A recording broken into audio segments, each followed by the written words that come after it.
of all this, we brought in Forbes Media Chairman Steve Forbes to unpack it for us. Steve, listen, I know you are the unpacker of all things Janet Yellen. What the heck is she saying here? I don't think even Houdini could get out of that box she put herself into. And so they don't know what they're doing. On the one hand, they don't want to be accused of bailouts. On the other hand, they want to reassure the markets that they're there to backstop the banking system. And that kind of confusion just makes things worse, combined with bad fiscal policy, raising taxes, regulations, and the like, the exact opposite of what we did in the 1980s when we conquered the big inflation in the 1970s. They don't learn. But, Steve, it goes back to that she, to quote Larry, well, I'm not quoting Larry Kudlow, but she's a big old liar. That when she gets up in front of the American people and says for the last 2 years, the U.S. has experienced historic economic recovery because in January when Biden took office, we were in the middle of an economic calamity triggered by the pandemic. But the fact that she's going back and forth, these boneheads never needed to bail out Silicon Valley Bank and guarantee 100% of deposits. They got conned by those rich people out in the valley is what happened. And they're making matters worse by going here and there and here and back to there.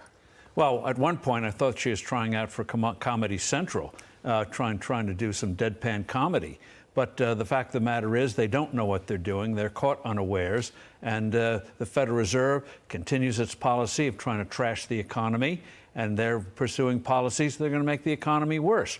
And you've got not only banks that are shaky, I don't think there are going to be too many more, but you've got countries that are in trouble. You've got companies that are in trouble. When you have a generation of low interest rates or no interest rates, a lot of things are done on the assumption it'll last forever. There's quick history. In the 1970s, a lot of people thought inflation was going to last forever. Then came the conquest of inflation in the 80s. Guess what? Depression in energy, commercial real estate, agriculture, and the like. So we're going to see, sadly, the same wind down here. But what got us through the 80s was tax cuts and deregulation and an otherwise booming economy, the opposite of what they're doing here. Because you brought pro-growth policies in during the 80s. So, but Yellen's comments are emblematic of in the confusion of the whole Biden administration.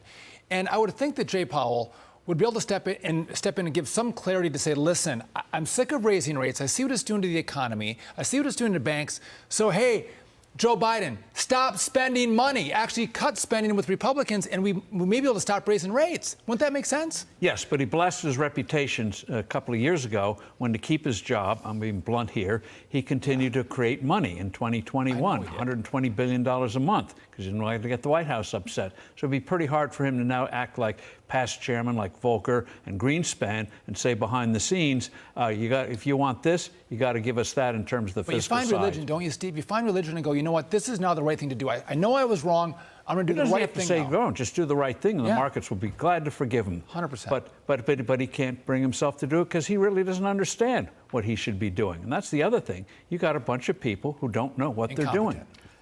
But this is just, these bank blow-ups and the fact that they've rescued these people and they have bailed out the rich. And again, you don't have to lose any money. You're reckless. We're going to make you whole. This is just the beginning of the fallout from this interest rate shock that we've experienced. Well, it's worse than particular individuals. What's bad here is this is another step to what you might call modern socialism. That is taking over not by nationalization, but by regulation. And so they're getting more and more in their claws. And you saw what they did to Signature Bank here in New York. They trashed that bank. Why? Because that was involved in cryptocurrency. And and you've discussed it, if they had a bank in Texas, a big one, that went bust like Silicon Valley Bank, they'd have said, good, let those oil and gas companies go down. That's modern socialism. Because they hate freedom. Bitcoin is freedom. I know you disagree with me, Steve, on that. I'm not asking you that. No, I do.